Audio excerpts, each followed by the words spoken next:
Tifel ta' 7 snin, residenti Rendi, tilef ħajtu traġikament wara li ttajjar minn gaffa f'barriera f'Takandja, limiti tal-Imqabba.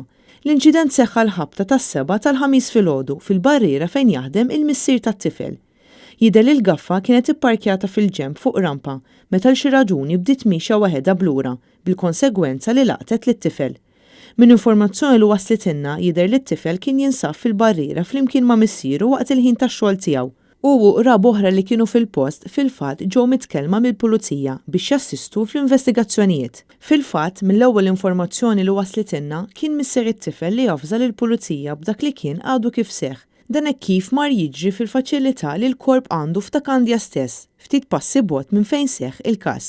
Kien hawn li fil-post intbagħtu membri mir-Rapid Intervention Unit li ġew assistiti wkoll mill-Pulizija tad-Distrett.